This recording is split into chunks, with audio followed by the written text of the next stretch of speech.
charge down a little bit.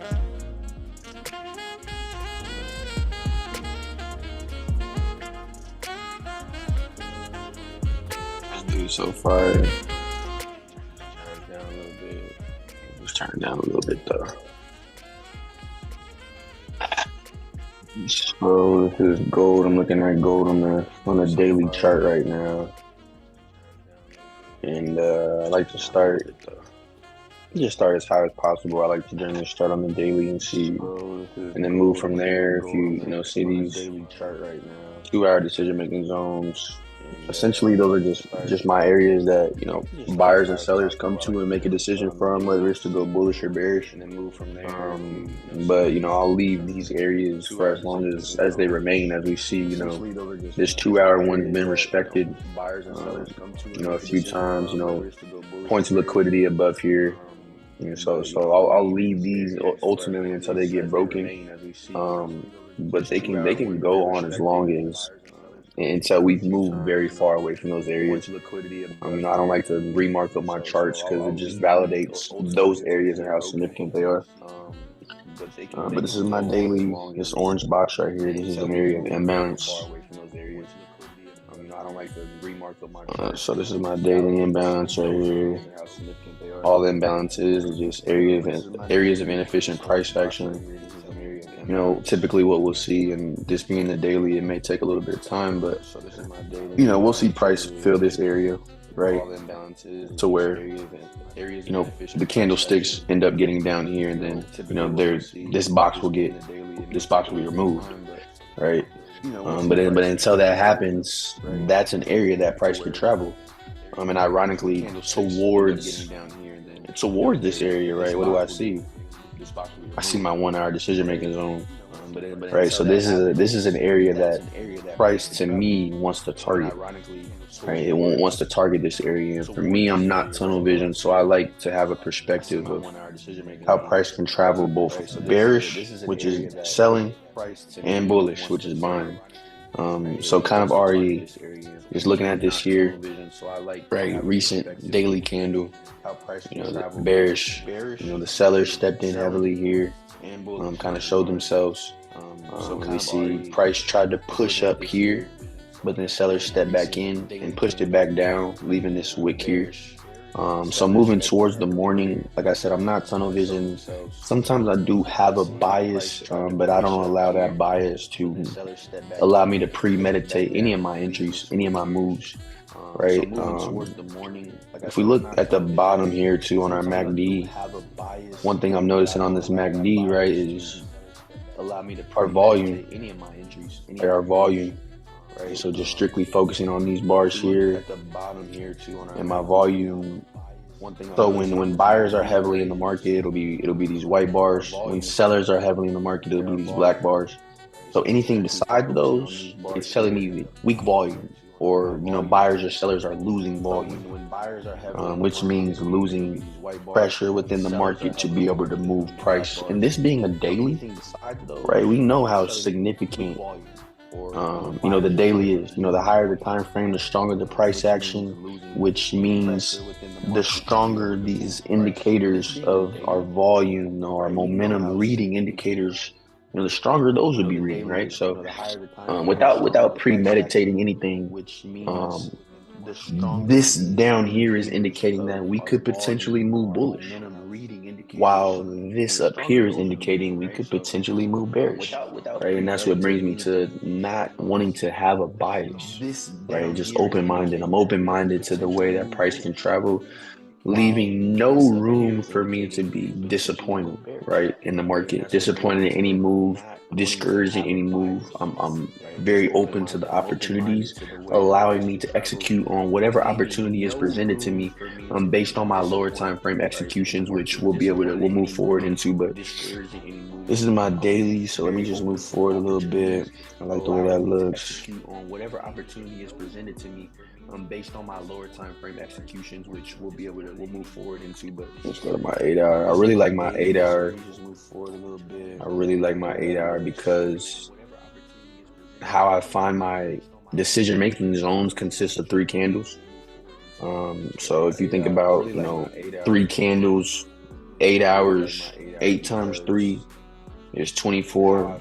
24 hours is the daily, right? And that's just how I blend the strength of certain levels together. And so if we see this level right here, right, where this 2 hour decision making zone is, at this level, I see the same thing on my 8 hour, right? So this is a very, very strong area to me that if price breaks this area, I assume, or I could see it retesting this level and then moving bullish. And this is also one of those areas that if I try to trade to it, is risky. It's risky if I try to, I won't say it's risky trying to trade to it. Trying to trade through it is risky, right? But ultimately, this is like a target area for me to want to see price to go to. It's risky if I try to. And so, and if we see this orange box right here, right? But before this price action came in here, this orange box was imbalanced. As you see, like I said on my story, I haven't touched the chart since last week. But this area was an area of imbalance. But we see since price got in here, it filled that area of inefficient price action. So that orange box is no more. That orange box is no more. But this area was an area. So we see price respecting this 30-minute decision-making zone. It filled that area of inefficient price action. So that orange box is no more. That orange box is no more. So I like the way that looks. So we see price respecting this 30-minute decision-making zone. I know we got news in the morning. Always got to be aware of news. EPI, so 5:30 a.m. We'll definitely see that move the market. Key reader for inflation. We'll definitely see that have some impact on the market in the morning. Whether you're trading gold or any USD pairs, we'll definitely see that move the market. Key reader for inflation. We'll definitely see that have some impact on the market in the morning. Whether you're trading gold. Go down my 4 hour. And my 4 hour, within this level, right, is also imbalance, inefficient areas of price action, right?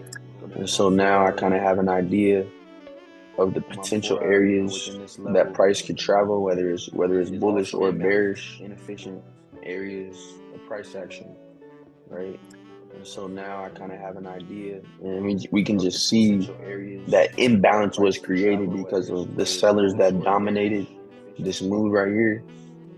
The sellers dominated this bearish move. We can just see that imbalance was created because of the sellers that dominated this move right here. And so now as I'm looking at this, like I have two areas of imbalance. So I have open-minded. There's no bias that I have. I can see price traveling both directions. However, I have this 30-minute decision-making zone that price is respecting. So I won't try to trade through this level. I would like to see it break this 30-minute decision-making zone, right? So if price wants to move bullish, I want to see it break this level, retest this level, and then move bullish if it wants to move bullish, right? I will not try to trade through this level. Now I would sell below this level, right? To my daily imbalance, right? Also, it has increased risk because I have a 1 hour decision making zone right here. And anytime I'm trading and I try to trade through areas, through decision making zones, you'll hear them in the trading space referred to as support and resistance, supply and demand, right? I've just simplified it, right?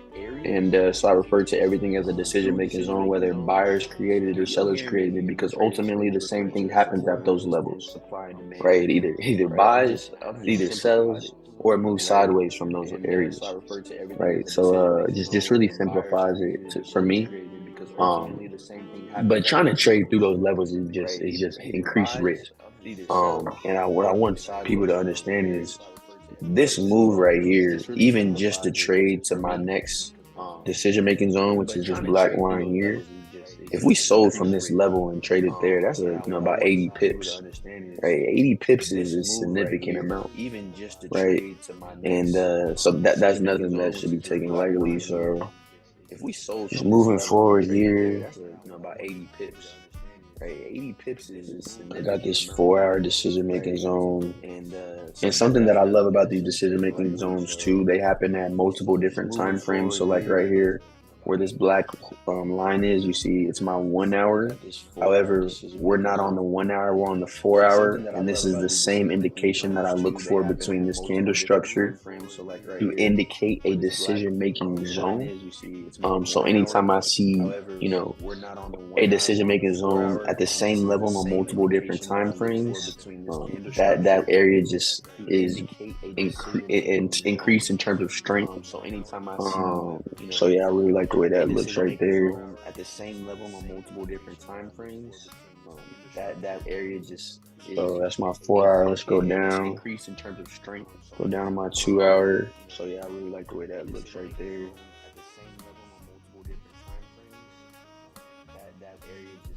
So that's my 4 hour. Let's go down. Nothing really much to see on the 2 hour. Let's go down to the 1 hour. The 1 hour, you see I have this candle structure right here. White candle, black candle, white candle. That candle structure right there is a decision making zone for me. The 1 hour, you see I have this. So what I would do, and I don't need to do it on my chart because I have some areas in a similar. I have the same level in a similar area. So visually with my eyes, I kind of, put a horizontal line there. I don't need it on my chart because I don't really like to have too much on my chart in terms of like when I'm thinking about my areas and my levels. If I have like in this situation, just below it, I have a decision making zone. So I don't need that one and then another one right there, right? Just because they're just close to each other. I don't need to mark multiple areas. So like I said, just with my eyes, I kind of read that area and I see that there. So I want to see it.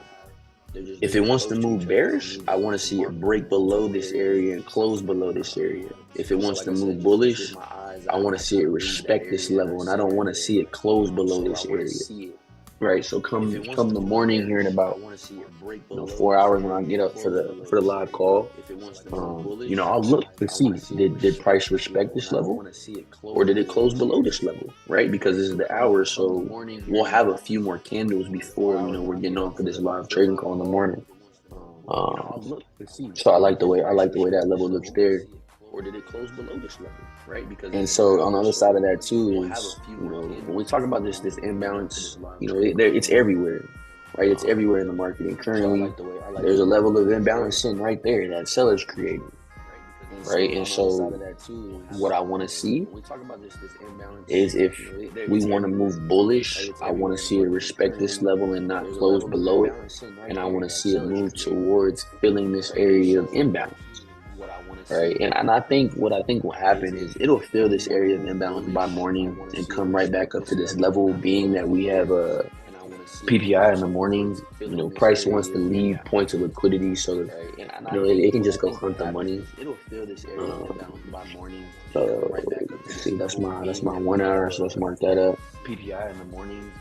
Price wants to leave points of liquidity, so it can just go hunt the money. Like that. See, that's my 1 hour, so let's mark that up. Let me just go down a little bit more. It's my 30-minute. This just looks so clean to me, man. This is crazy. Just with these decision-making zones, I just can't emphasize them enough. Ultimately, just exactly what it sounds like, an area of price where a decision is made. An area of price where a decision is made, an area of price where it struggles consistently. And this wick action up here, like this is liquidity, this is money, right? This is money that people put in their sell orders, right? Caught a good sell move. but ultimately may have their stop losses still there. So, all price needs to do is wick above those levels. If the money is still there and people haven't taken their profit, then that's money that price will hunt and take out. Let's see, this is a 30-minute. All price needs to do is wick back here. Yeah, this is my 30-minute level right here, right? And let's just go back to when this 30-minute level was created, right? So this 30-minute level was created back here. And we see price went bullish from that level, right? Bullish from that level, and then stayed above, right? Then came back down,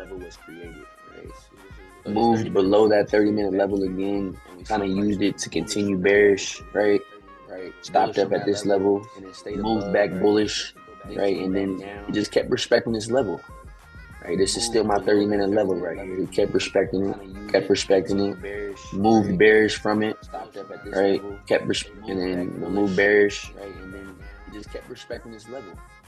Right, this is moved back bullish, right? Kept respecting it, moved bearish from it, right? And then moved back bullish. Kind of hesitated here, broke above it, went back bearish, hesitated here, broke below it. You see, so.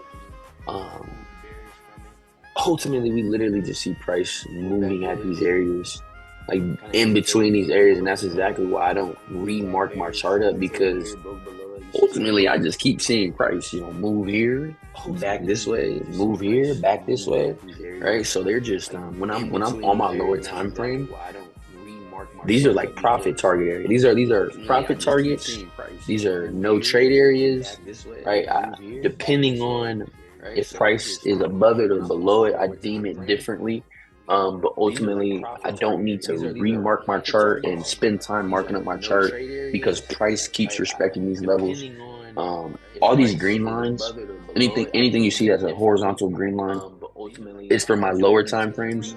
Those I do remove, right? And I'll remark those up, because those are my lower time frames, and those change all the time because they're lower time frames. Like, I trade on the 1 minute, right? My executions come on the 1 minute. So if you think about how many candles are within, a 1 minute, if you think how many 1 minute candles are in an hour, right? 61 minute candles. So that's a lot of price action, right? And so that's why I said I'll remove those areas. But as far as my higher time frame, anything above, I'd say 30 minutes and up, I'm okay with letting ride for a little while. So this is my 30-minute right here. As far as my higher time frame, anything above, I'd say 30 minutes and up, I'm okay with letting ride for a little while. So this is my 30-minute right here. As far as my higher time frame, anything above, I'd say 30 minutes and up, I'm okay with letting ride for a little while. So this is my 30-minute right here.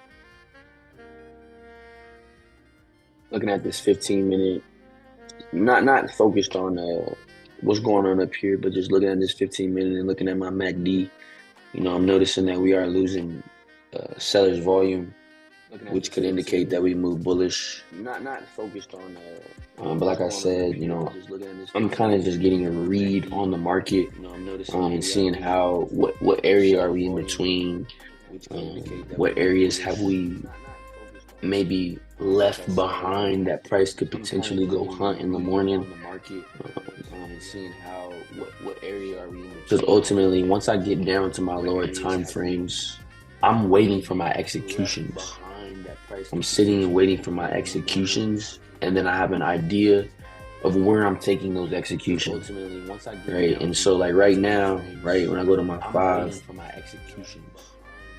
I'm sitting and waiting for my executions. If a trade were to come in, right?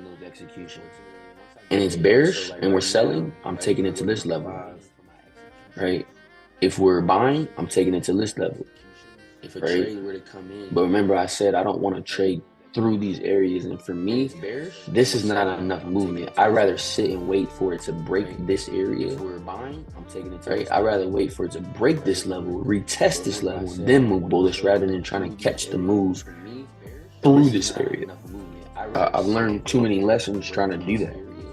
And I've taken my trading journal and I've jotted stuff down that I won't do anymore. And does that mean I don't do it? I can't say that. There's times that I still try to do it by being unaware or trying to beat the market, and that's something that we can't do. We can't beat the market because the market is not playing against us. Right? The market is not. It's just information. We're merely observers. Right? We're not in competition with the market. We're not in competition with other traders. We're merely observers and executing on our observations. And that's why I say sometimes I do have a bias, but I don't allow that bias to blur the opportunities that the market could present. And that's why I say so that looks. I like this though. Ultimately, I want to see in the morning what happens with this level. I want to see if price recovers this 1 hour,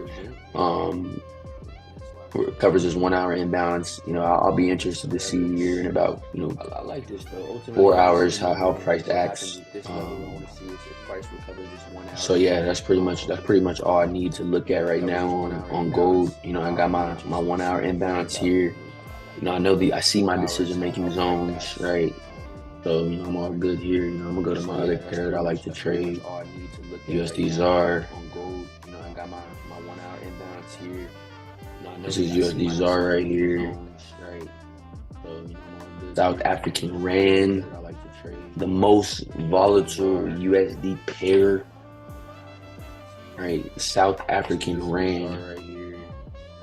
And so when I get back here and I look at my daily, the most volatile USD, right?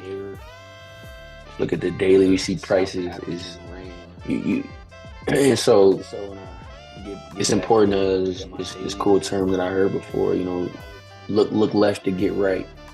Right, so we want to look left to see what's going on, so we know what's going on where we're at right now. Right, it's important and and so just looking at my daily right now, I see this candle, and this candle is how I create my decision-making zone. And ironically, at that level, price it's moved towards it, but it hasn't closed below it. Right, it's respected that level. Not only has it respected that level, but when I look down on my MACD, right, my volume is telling me that even though we just had this significant movement bearish, right, even though we had a significant movement bearish, we are now losing that seller's volume, right? Because from this point, if I put this vertical line here, right?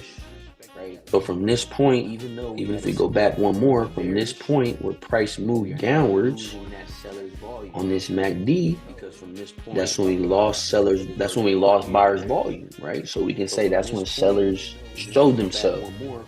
Anytime I see, just focusing on the MACD right now, anytime I see we go from white bar to light bar, so that's WHITE, white bar to light bar, LIGHT, right? That's indicating to me that we are losing pressure from the opposite party, right? So we're losing buying pressure, which means sellers are stepping in. And on the other side of that, when we go from black to light bar, we're losing selling pressure because buyers are stepping in and showing themselves, right? And from that level, we moved downwards on our MACD, right? But now look, at the level where we approach our daily decision-making zone, a very, very strong area for price to try to move below, right? See, we're losing volume, right? Which means buyers trying to show themselves, right? And then thinking about, okay, let's say buyers just step in heavily. Where could they take this to? right? I'm looking at this next level, my 8 hour, right? I'm looking at my 8 hour level, right? And as we see, just strictly across this entire area, how many touches we got? One, two, 3, 4, 5, 6, 7, 8, 9. You know what I'm saying? It's just we see at this level, just focused on this one level, we see how many times price has respected this level. And now what's important for us to approach it this way, trading on the lower time frame, for me, is the reason I'm approaching it this way is because there are so many plays that we can get in on our lower time frame, because we understand the potential trajectory of price on these higher time frames, right? Because within one daily candle, right, if we do the math, there's 24 hours in a day, right? There's 60 minutes in an hour, right? So if you do 60 times 24, right, that's 1,400 candles, right? So there's 1,400 1-minute candles in one daily candle, right? And if I trade on the 1 minute, there's just a number of opportunities that I can execute on in the market. Right? There's a number of opportunities I can execute on. So that's why I always want to understand the potential areas that price can travel. I like to refer to it that way, because I don't like to say, this is the way that price is going to travel. No. It's the potential area that price can travel. Because I'm merely an observer. I don't know what's going to happen. Right? I have indications possibly of what could possibly happen. Right? Always keeping my mind open to the opportunities. If I ever get in the mindset of, oh, it's going to do this, then I'm just not open to the opportunities, and I might not even see them, and I might. You know what I'm saying? So, but just looking at this right now, I could move, price could move bullish to this 8-hour decision-making zone, right? So I like the way that looks. We're seeing this 1-hour decision-making zone I have here. That price looks like it's going to close above, which means if it closes above this area, then we're going to be in between these two areas. And ultimately, that's another thing about these decision-making zones. They're just like, it's almost like, destinations. Like, I'm just trading from point to point. Right? So if we get in between this area, then I want to trade to this next area. If we get up to this area, I want to see it either reject and go back to this area, or I want to see it break through, retest, and trade to this next area.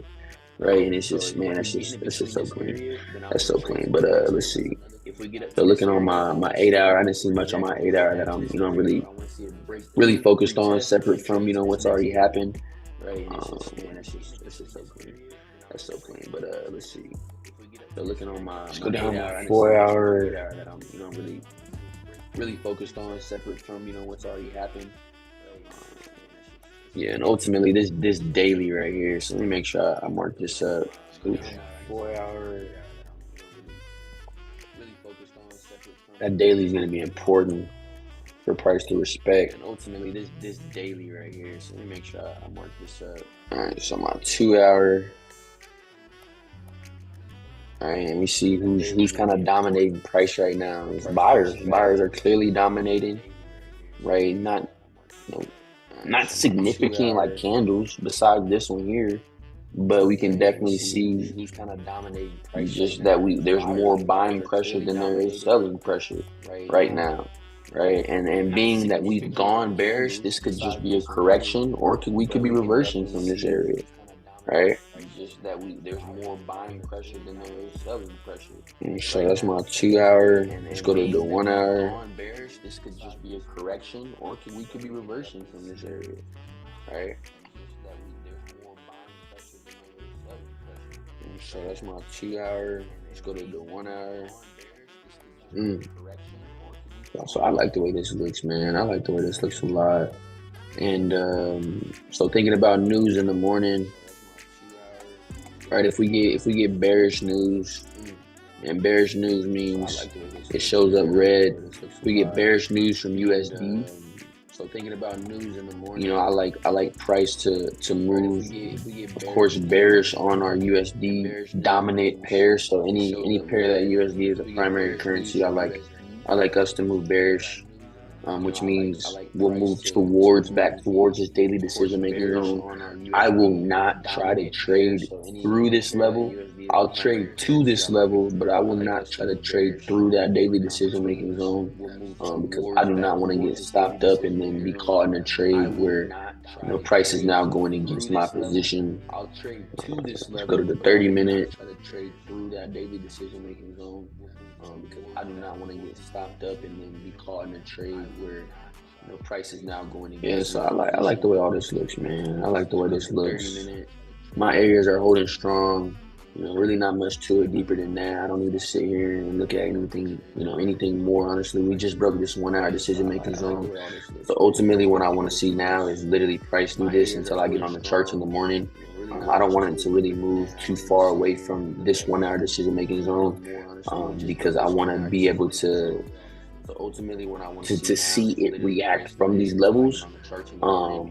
I don't want it to really move. And so, I mean, it very well could just make a strong move, but just looking at, this is the 15, and just looking at my MACD, right? I'm noticing how much volume is in the market right now. I'm noticing how high this green line is right here. This is our signal line. I'm noticing how high that is. Just naturally, what goes up must come down. So this, if this comes down, right, then I expect, or not I expect, but what I want to see is price move sideways, because that's generally how these work together. That's why this MACD is so fire, because it helps us read, current volume, current momentum. Because that's generally how. And then once we get in here on the, and even looking on this 5-minute, right. Look at our volume down here. Look how weak and inconsistent our volume has been. So, I think price will move sideways until the morning. And then once we get this news at, bright and early, right at 5:30, we'll get some movement from the market. But don't forget too, ultimately, I love having this up right here. Right, this is my side by side. Right, so this is I got the dollar on the right. I got USD on the USD ZAR on the left, right? And so I want to see these pairs moving the same, right? I want to see them doing the same things. And as we're seeing now, right? Look at the structure, right? I got USD ZAR moving bullish, dollar moving bullish. That's how it should look. So when I get when I get on the charts in the morning, I think about entering. If USD ZAR and the dollar aren't moving the same direction, I'm not entering these pairs. I'm not entering USD ZAR specifically. And then on the inverse side of that, I want to see gold doing the opposite of what both of these pairs are doing. And if gold is not doing the opposite of and I keep saying both of these pairs, but it's just USD ZAR and this is just USD. So this is just the dollar and this is the pair of USD ZAR and South African Rand. And so on my gold chart, right, I want to see gold moving the opposite of both of these, right? Because XAU USD is going to move inversely from a USD dominant pair. So I want to see gold moving. Yeah, that's pretty much it. I haven't opened up the chart since like Thursday, I think. I took that lesson, but I don't know. Still profitable, but I'm gonna get back on these charts in the morning and take some trades, make some profits, right? And so yeah, that's pretty much all I got for tonight. I'll see you guys back in the morning. I'm Bloom CEO Marcus, EHM Trades. Go follow me on Instagram, TikTok. Join the Discord, whatever. But I'll be back in the morning.